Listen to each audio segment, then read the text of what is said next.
1975-এর 15ই August ইথারে ভাইসে আসা এই বজ্র নির্ঘোষ শুনছিল দেশবাসী।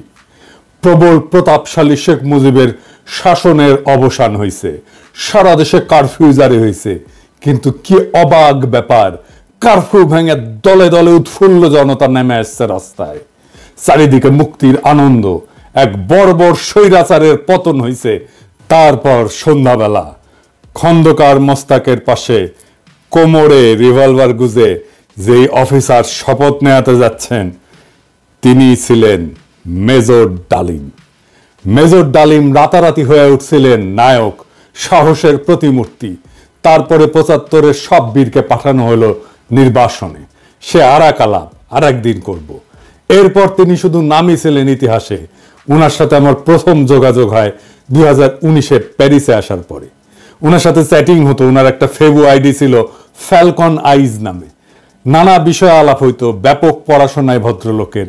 আমার সাথে ফোনে বা ভিডিওতে কখনো কথা হয়নি, তবে আমার ঘনিষ্ঠ সার্কেলের অনেকের সাথেই নিয়মিত কথা হইতো। আমি কথা বলতে চাইছিলাম, উত্তরে বলছিলেন বলবো সময় হইলেই।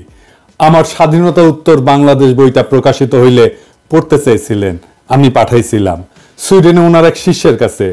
উনি বই পাইয়া বই হাতে ছবি পাঠাইছিলেন, এটা নিশ্চিত করতে যে উনার কাছে পৌঁছাইছে। আমি আমার সার্কেলে ওনারে বড় ভাই বলে ডাকতাম। জিজ্ঞেস করতাম, বড় ভাই কেমন আছেন, কি বলেন। কোন রাজনৈতিক পরিস্থিতিতে জানতে চাইতাম বড় ভাইয়ের রিডিং কি। একটা সময় খেয়াল করলাম উনি ভুলে যাইতেছেন জিনিসপত্র, ডাক্তারি ভাষায় যাকে বলে কগনিটিভ ডিজিজ। তখন থেকে ওনাকে বলতে শুরু করলাম বুড়া। তো জিজ্ঞাইতাম বুড়াটার খবর কি। যাই হোক, উনি নাকি বলছেন যে উনার বয়স 75 বছর, আসলে উনার বয়স 78 বছর। উনার জন্ম 1946 সালে উইকিপিডিয়ার তথ্য অনুসারে। 64 সালে বিমান বাহিনীতে যোগ দেন, ঠিক 18 বছর বয়সে। বুড়া বয়সে 3 বছর কমায় বলছে আর কি। আমার অনুমান ভুলে বলছে। এপিসোডের স্ক্রিপ্ট লিখতে লিখতে ওনার ছবিটা খুঁজতেছিলাম, যে ছবিটা দেখাইলাম। আমার বই হাতে ছবিটা পাইতেছিলাম না, তো সুইডেনের বাইরে ফোন দিলাম, তো উনিও খুঁজতেছেন। এর মধ্যে বুড়া ফোন দিছে ওই সুইডেনের বাইরে। তো উনি যখন জানলেন যে আমি লাইনে আছি, উনি স্পিকারে দিলেন, আমি শুনতেছি। উনি বলতেছেন, আমাদের দুইজনকে স্পিকারে দিলেন। উনি জিজ্ঞেস করলেন পিনাকি কি দেখছে আমার লাইভ। আমি বললাম হ্যাঁ দেখছি বড় ভাই। তো সুইডেনের বড় ভাই ওনারা বলতেছেন, আপনি পিনাকির বই হাতে একটা ছবি তুলছিলেন না, আছে ওইটা। আমি শুনতেছি। তো বুড়া বলতেছে পিনাকি বই লিখছে নাকি, কই আমি তো দেখি নাই। তো রিসেন্ট মেমোরি নাই হয়ে যাইতেছে, আর্লি সাইন অফ আলঝেইমার্স। যাই হোক, বুড়া আমাদের মাঝে আরো অনেকদিন বাইচা থাকেন। ওনার লাইভ এপিসোড করছে ইলিয়াস। এইটাই সম্ভবত বাংলাদেশের মানুষের সর্বোচ্চ দেখা লাইভ। ইউটিউবে একসঙ্গে সর্বাধিক সংখ্যক দর্শকের লাইভ স্ট্রিমের রেকর্ডটা 8 মিলিয়ন। তবে এইটা বাংলা ইউটিউবের সর্বোচ্চ, এটা নিঃসন্দেহ। এবং আমার মনে হয় এই রেকর্ড আর কেউ কখনো ভাঙতে পারবে না। এইবার আসেন এপিসোডের প্রসঙ্গে। বাম, আওয়ামী লীগ আর প্রগতিশীল বিএনপি পুচ্ছে আগুন লাগিয়েছে একই সাথে। যাই হোক, আমি সবগুলা আগুন নিয়ে আজকে কথা বলবো না, কয়েকটা আগুন নিয়ে কথা বলি। প্রথম অভিযোগ কি, মেজর ডালিম নাকি খুনি। আসলে কি মেজর ডালিম খুনি? আসলে না, খুঁজে দেখি। বিপ্লবী এবং সৈনিকদের খুনি বলা যায় না, কারণ তাদের কর্মকাণ্ড এবং উদ্দেশ্য সাধারণ অপরাধীর সাথে তুলনা করা যায় না। আদালত যখন প্রাণ নেয় সেটাকে খুন বলা যায়? একজন সৈনিক যখন দেশের শত্রুকে হত্যা করে সেটাকে অপরাধমূলক কাজ? একজন নারী যখন তার ধর্ষককে হত্যা করে ফেলে ধর্ষণের সময় সেটাকে অপরাধ না? সেটা না। কেন না? এর কয়েকটা কারণ আছে, বুঝে দেখি।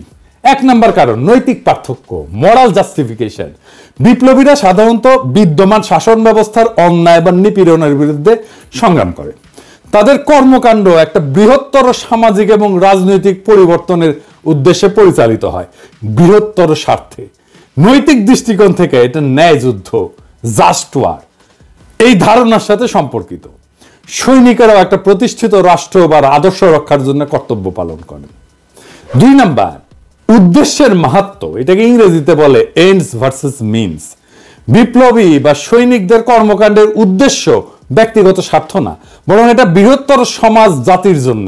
দার্শনিক ইমানুয়েল কান্ট বা জন স্টুয়ার্ট মিলের মতবাদে উদ্দেশ্যের গুরুত্ব এবং প্রভাব নিয়ে আলোচনা আছে। মিলের উপযোগবাদ বলে একটা তত্ত্ব আছে। এটা অনুযায়ী যদি একটা কর্ম বৃহত্তর জনগণের কল্যাণে হয় তবে সেটা নৈতিকভাবে গ্রহণযোগ্য। 3 নাম্বার, সমাজের দৃষ্টিভঙ্গি বা পারসেপশন বাই সোসাইটি। সমাজ সাধারণত সৈনিকদের রক্ষক এবং বিপ্লবীদের ন্যায়ের প্রতীক হিসাবে দেখে। সময়ের সঙ্গে অনেক বিপ্লবীকে নায়ক হিসেবে স্বীকৃতি দেওয়া হয়। এটার আইনি ব্যাখ্যাও আছে। 1 নম্বর হইতেছে যে লেজিটিমেসি অফ অ্যাকশন, মানে রাষ্ট্রীয় বৈধতা। সৈনিকদের কর্মকাণ্ড রাষ্ট্রীয় আদেশের আওতায় ঘটে। আন্তর্জাতিক আইন অনুযায়ী যুদ্ধ বা প্রতিরক্ষায় হত্যা বৈধ যদি তা যুদ্ধের আইন মেনে চলে। 2 নম্বর হচ্ছে রাজনৈতিক লড়াই বনাম অপরাধ, পলিটিক্যাল স্ট্রাগল ভার্সেস ক্রাইম। বিপ্লবীরা সবসময় বিদ্যমান আইন ভঙ্গ করে। বিপ্লব বা অভ্যুত্থান বিদ্যমান আইনের উপরে, সেই জন্য বিপ্লবীদের কর্মকাণ্ডকে অপরাধ হিসেবে বিবেচনা করা যায় না, কারণ আইন এটা সংজ্ঞায়িত করে বা ডিফাইন করে অপরাধ, আর বিপ্লব এটার উপরে। তা উপরে থেকে এই অপরাধের ডেফিনেশন তো বিপ্লব গ্রহণ করবে না। জুলাই বিপ্লবে পুলিশ নিহত হয়েছিল, মারা গেছিল, মারে ফেলা হয়েছিল, এটা অপরাধমূলক কাজ না, এটা বিপ্লবী সহিংসতা। এই জন্যই এই হত্যার বিচার করা যাবে না, কারণ বিপ্লব অভ্যুত্থান আদালত বা আইনের চাইতে বড়। যদি পুলিশ হত্যার বিচার হয় তাহলে ধরে নেবেন বিপ্লব পরাজিত। 15ই আগস্টের বিপ্লব পরাজিত হয়েছিল জন্যই আগস্ট বিপ্লবের নায়কদের বিচার এবং ফাঁসি হয়েছিল। 3 নম্বর হইতেছে যে ইচ্ছাকৃত হত্যা বনাম কর্তব্য, ইন্টেনশনাল কিলিং ভার্সেস ডিউটি। সাধারণ অপরাধী ব্যক্তিগত স্বার্থে হত্যা করে, অন্যদিকে সৈনিকেরা যুদ্ধক্ষেত্রে এবং বিপ্লবীরা সামাজিক রাজনৈতিক কাঠামো এবং বিদ্যমান ব্যবস্থা বদলের উদ্দেশ্যে কাজ করে এবং এর ক্ষেত্রে বিপ্লবী সহিংসতা হয়। এইটা তাদের কাজকে ইচ্ছাকৃত হত্যাকাণ্ড থেকে আলাদা করে, সেই জন্যই তাদের কাজগুলোকে ইচ্ছাকৃত হত্যাকাণ্ড থেকে আলাদা হয়ে যায়। শেখ মুজিবকে কেউ খুন করেনি, সে অভ্যুত্থানে নিহত। তার পরিবারের সদস্যদের কেউ খুন করেনি, তারাও অভ্যুত্থানে নিহত। দ্বিতীয় অভিযোগ হচ্ছে মেজর ডালিম শিশু হত্যা করেছে। আবার ইন্টারেস্টিংলি কৌতুকপ্রদভাবে এটা আইসিছে বামেদের কাছ থেকে। হ্যাঁ, মেজর ডালিম কি শিশু হত্যা করেছে? মেজর ডালিম 32 নাম্বার আক্রমণ করে নাই, তারে দায়িত্ব দিতে চাইছিল, সে নেয় নাই। কারণ মুজিব পরিবারের সাথে তার একটা ব্যক্তিগত পারিবারিক সম্পর্ক ছিল। সে গেছিল মুজিবের ভগ্নিপতি আব্দুর রব শেরনিয়াবাতের বাসায়। সেখানে তার 14 বছরের বয়সী মেয়ে বেবি, 12 বছরের বয়সী ছেলে আরিফ এবং 4 বছর বয়সের নাতি সুকান্ত আব্দুল্লাহ, যেটা আবুল হাসনাত আব্দুল্লাহর ছেলে, ও মারা যায়। আবুল হাসনাত আব্দুল্লাহ হারামজাদাটা পানির ট্যাঙ্কে লুকেছিল, বেঁচে যায়।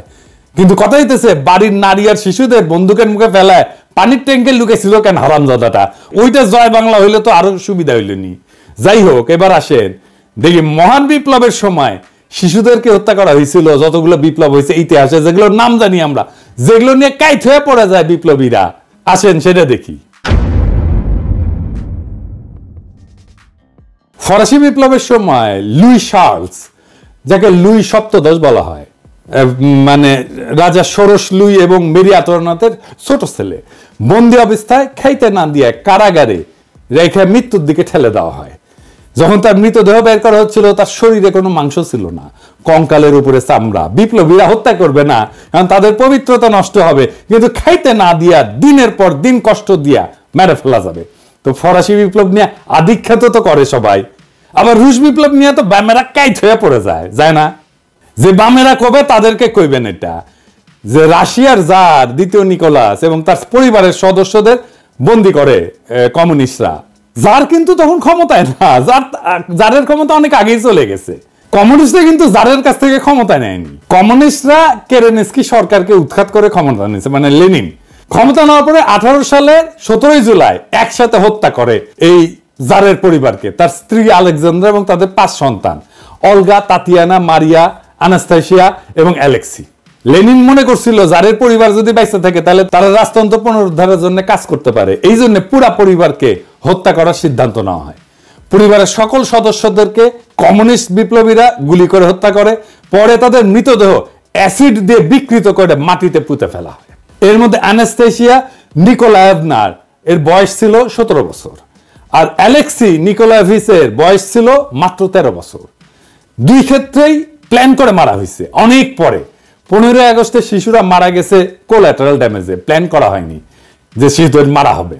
এখন আমরা যদি বলি মেজর ডালিমেরা তো শিখেছে ফরাসি আর রুশ বিপ্লব থেকে, উত্তর আছে আগে বামেরা লেনিনের বিচার করুক, ফ্রেঞ্চ রেভলিউশনের বিপ্লবীদের বিচার করুক, জবাব আনুক, আমরা তারপরে জবাব দেব।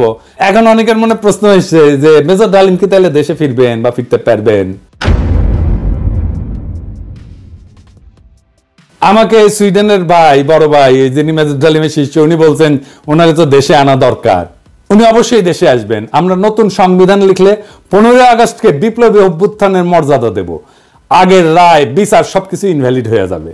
তিনি তখনই বীরের বেশে দেশে ফিরবেন। 24-এর বিপ্লব যারা নির্মাণ করছে তাদের অনেকেরই আইডল ছিলেন মেজর ডালিম, অন্তত আমার তো ছিলেনই। ওনার নাম আমরা আকাশে লিখে রাখবো। ঈসা খান, তিতুমির, হাজী শরীয়তুল্লাহর সাথে বাংলাদেশে যতবার জালেম আসবে ততবার মেজর ডালিমেরা জন্মাবে।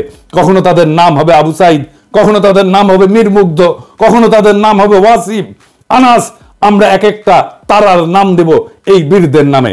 24-এর বিপ্লব একটা প্রকৃত বিপ্লব হয়ে উঠবে যদি আমরা নতুন সংবিধান লিখে মেজর ডালিমকে দেশে ফিরে আনতে পারি। সেই দিন হবে বিপ্লবের প্রকৃত বিজয়। ইনকিলাব জিন্দাবাদ।